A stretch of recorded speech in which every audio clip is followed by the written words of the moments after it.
നമ്മുടെ ജീവിതത്തിൽ ഈ സാഹചര്യത്തിൽ ഇനി എന്താണ് ചെയ്യേണ്ടത് എന്ന് ഒരു നിശ്ചയമില്ല എങ്കിൽ നാളെ അഭിമുഖീകരിക്കുക എന്നത് വളരെ ബുദ്ധിമുട്ടുള്ളതായി മാറും. വിവാഹം, ജോലി, വിദേശയാത്ര, ഭവന നിർമ്മാണം, ശുശ്രൂഷ എന്നിങ്ങനെ തുടങ്ങി നമ്മുടെ ജീവിതത്തിലെ സുപ്രധാന തീരുമാനങ്ങളെല്ലാം എടുക്കേണ്ടി വരുമ്പോൾ ദൈവഹിതത്തെ കുറിച്ച് നാം ചിന്തിക്കാറുണ്ട്. എന്നാൽ പലപ്പോഴും ദൈവഹിതം എന്താണ് എന്ന് തിരിച്ചറിയുവാനുള്ള നമ്മുടെ ആകാംക്ഷ പലപ്പോഴും ഉത്കണ്ഠയ്ക്കും അനിശ്ചിതത്വത്തിനും വഴിമാറുന്നതായി നമുക്ക് കാണുവാൻ കഴിയും. ഈ ദൈവഹിതം എന്നത് കണ്ടുപിടിക്കുവാൻ കഴിയാത്ത ഒരു നിഗൂഢമായ കാര്യമാണോ, അതോ ദൈവമക്കൾക്ക് വെളിപ്പെട്ടു കിട്ടുന്ന ഒരു അവകാശമാണോ എന്ന ചോദ്യം വളരെ പ്രസക്തമായതാണ്. കൊലോസ്യർക്ക് എഴുതിയ ലേഖനം 4-ാം അധ്യായം 12-ാമത്തെ വാക്യത്തിൽ നമുക്ക് ഇപ്രകാരം കാണുവാൻ കഴിയും: നിങ്ങൾ തികഞ്ഞവരും ദൈവഹിതം സംബന്ധിച്ചൊക്കെയും പൂർണ്ണ നിശ്ചയമുള്ളവരായി നിൽക്കണം എന്ന് പറയുന്ന ഒരു ഭാഗം നമുക്ക് അവിടെ കാണുവാൻ കഴിയും. പല രീതിയിൽ നമ്മെ തെറ്റിക്കാനായി കടന്നു വരുന്ന ശത്രുവിന്റെ തന്ത്രങ്ങളെ തിരിച്ചറിയണമെങ്കിൽ ദൈവവചനത്തിലൂടെ ദൈവം നമ്മോട് സംസാരിക്കുന്നത് നമ്മുടെ ഹൃദയത്തിൽ എപ്പോഴും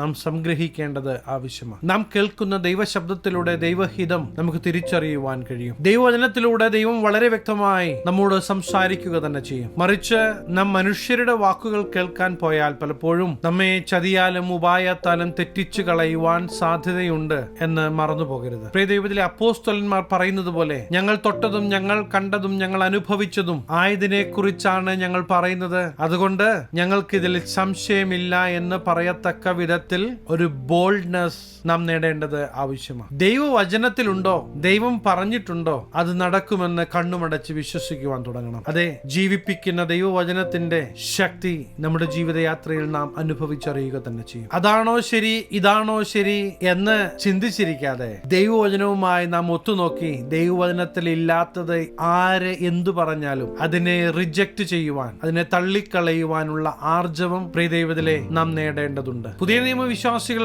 അങ്ങനെയുള്ളവരായിരുന്നു. അവർ കേട്ടതെല്ലാം വിശ്വസിക്കുന്നതിന് പകരം ദൈവവചനത്തിൽ അപ്രകാരമുണ്ടോ എന്ന് പരിശോധിക്കുന്നവരായിരുന്നു. നാമും അപ്രകാരം ആയിരിക്കണമെന്ന് ദൈവം ആഗ്രഹിക്കുകയാണ്. അങ്ങനെയെങ്കിൽ ശത്രുവിന്റെ തന്ത്രങ്ങളെ വളരെ പെട്ടെന്ന് നമുക്ക് തിരിച്ചറിയുവാൻ കഴിയും. അതിൽ നിന്ന് ഒഴിഞ്ഞു നിൽക്കുവാൻ കഴിയും. നമ്മെ വഴി നടത്തുന്ന, നമ്മെ ശക്തീകരിക്കുന്ന ദൈവത്തിന്റെ സാന്നിധ്യവും ദൈവത്തിന്റെ പ്രവൃത്തിയും നമ്മുടെ ജീവിത മേഖലകളിൽ ഓരോ നിമിഷവും നമുക്ക് രുചിച്ചറിയുവാൻ കഴിയും. ബോൾഡായി, ഈ ദൈവം എന്നെ ഒരിക്കലും കൈവിടുകയില്ല എന്ന് നമുക്ക് പറയുവാൻ കഴിയണം. ദൈവം നമ്മോട് സംസാരിച്ച ദൈവിക വാഗ്ദത്തങ്ങൾ ഇന്ന് മുമ്പിൽ കാണുന്നില്ല എങ്കിലും അത് ഞാൻ അനുഭവിക്കുമെന്ന് പറയുവാൻ തുടങ്ങണം. അങ്ങനെ പറയുവാൻ തുടങ്ങുന്നുവെങ്കിൽ നിങ്ങൾ പറയുന്നത് പോലെ തന്നെ നിങ്ങളുടെ ജീവിത മേഖലകളിൽ അത് ഈ ദിവസങ്ങളിൽ അനുഭവിക്കുവാൻ തുടങ്ങും. ഭയപ്പെടുത്തി നിരാശയിലേക്ക് തള്ളിയിടുവാൻ നോക്കുന്ന ശത്രുവിന്റെ തന്ത്രങ്ങളെ തിരിച്ചറിയണമെങ്കിൽ ഭയപ്പെടേണ്ട, ഞാൻ നിന്റെ കൂടെയുണ്ടെന്ന് പറയുന്ന ദൈവശബ്ദം വിശ്വസിക്കുവാൻ തുടങ്ങണം. നിനക്കൊന്നിനും കഴിയുകയല്ല, നീ മാറി നിൽക്ക് എന്ന് പറയുമ്പോ എന്നെ ശക്തനാക്കുന്നവൻ മുഖാന്തരം ഞാൻ സകലത്തിനും മതിയായവനാണ് എന്ന് പറയുവാൻ തുടങ്ങണം. എല്ലാവരാലും ഉപേക്ഷിക്കപ്പെടുമ്പോ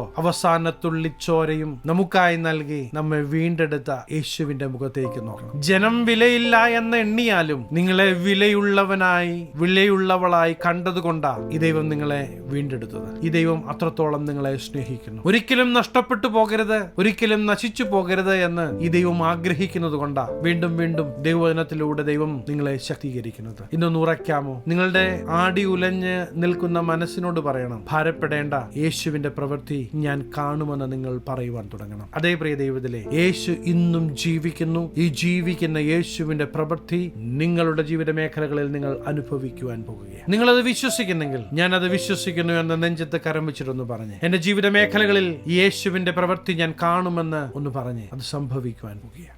നമ്മുടെ ജീവിത മേഖലകളിലെല്ലാം നന്മയും പ്രസാദവും പൂർണ്ണതയുമുള്ള ദൈവഹിതം തിരിച്ചറിഞ്ഞ് മുന്നേറണമെന്ന് ദൈവം ആഗ്രഹിക്കുകയാണ്. ആത്മാവിനാൽ നടത്തപ്പെടുന്ന ദിവസങ്ങളായി ഈ ദിവസങ്ങൾ മാറട്ടെ. ശത്രുവിന്റെ തന്ത്രങ്ങളെ യേശുവിന്റെ നാമത്തിൽ ഒന്ന് ക്യാൻസൽ ചെയ്ത് ജീവിതത്തിൽ നമുക്ക് മുന്നോട്ട് പോകാം. തീർച്ചയായും ഈ ദിവസങ്ങളിൽ തന്നെ ജീവിക്കുന്ന ദൈവത്തിന്റെ പ്രവൃത്തി നിങ്ങൾ കാണും, നിങ്ങൾ അനുഭവിക്കും. അബ്രഹാമിന്റെ ജീവിതം എടുത്തു നോക്കിയാലും യോസഫിന്റെ ജീവിതം എടുത്തു നോക്കിയാലും തങ്ങൾക്കായുള്ള വാഗ്ദത്തങ്ങളുടെ നിവൃത്തീകരണത്തിനായി അവർ കാത്തിരിക്കേണ്ടി വന്നു. മുന്നിൽ കാണുന്ന വിഷയങ്ങൾ ഒന്നും തന്നെ വാഗ്ദത്ത നിവൃത്തീകരണത്തിന് അനുകൂലമായിരുന്നില്ല. എന്നാൽ അവർ വിശ്വസിച്ചു. ഹല്ലേലൂയ! ഈ ജീവിക്കുന്ന ദൈവത്തിൽ നിങ്ങൾ വിശ്വസിക്കാൻ തയ്യാറാണെങ്കിൽ ശത്രു നിങ്ങളുടെ ജീവിതത്തിൽ കൊണ്ടുവന്നിടുന്ന പ്രതിസന്ധികൾ നിങ്ങളുടെ അനുഗ്രഹത്തിലേക്കുള്ള ചവിട്ടുപടികളായി മാറ്റുവാൻ ദൈവത്തിന് പദ്ധതിയുണ്ട് എന്ന് മറന്നുപോകല്ല. അതേ പ്രിയ ദൈവത്തിലെ, യേശുവിനോട് ചേർന്ന് നിൽക്കുന്നത് കൊണ്ട് നിങ്ങൾ തീർച്ചയായും അനുഗ്രഹിക്കപ്പെടും. നിങ്ങൾ ഒരു അനുഗ്രഹമായി മാറും. സാമ്പത്തിക ബുദ്ധിമുട്ട് കൊണ്ടും രോഗം കൊണ്ടും ജീവിതത്തിൽ കടന്നു വരുന്ന മറ്റ് പ്രതിസന്ധികൾ കൊണ്ടും നിങ്ങൾ ആകുല ചിത്തരാകുന്നു എങ്കിൽ ഇന്ന് ആശ്വസിപ്പിക്കുന്ന ദൈവത്തിന്റെ അടുക്കിലേക്ക് അടുത്തു വന്ന് യേശുവേ എന്നെ സഹായിക്കണമേ എന്ന് പറയുന്നെങ്കിൽ നിങ്ങളുടെ ജീവിത മേഖലകളിലെല്ലാം ദൈവിക സമാധാനം നിങ്ങൾ അനുഭവിക്കുവാൻ തുടങ്ങും. ദൈവിക കരുതൽ നിങ്ങൾ കാണുവാൻ തുടങ്ങും. ഏത് പ്രതിസന്ധിയെയും ഓവർകം ചെയ്യുവാനുള്ള ദൈവിക ശക്തി നിങ്ങളുടെ ജീവിതയാത്രയിൽ നിങ്ങൾ അനുഭവിക്കുവാൻ തുടങ്ങും. അതുകൊണ്ട് തന്നെ അപ്പോസ്തലൻ പറയുന്നത് പോലെ ദൈവം പറഞ്ഞ കാര്യങ്ങളിൽ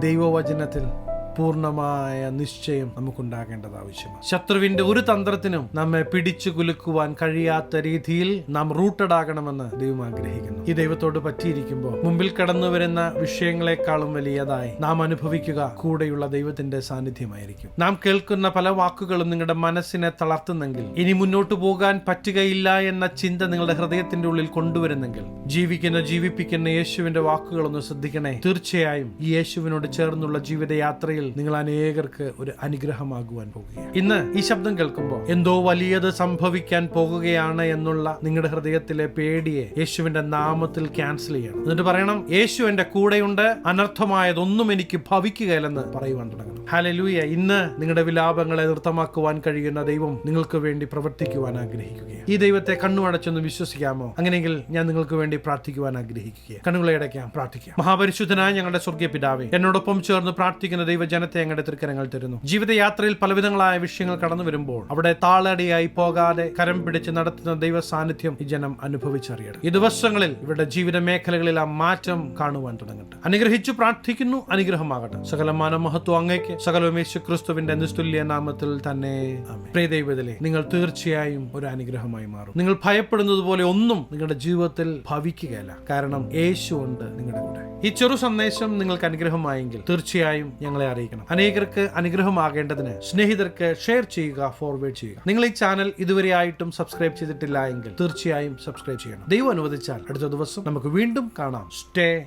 ബ്ലെസ്ഡ്.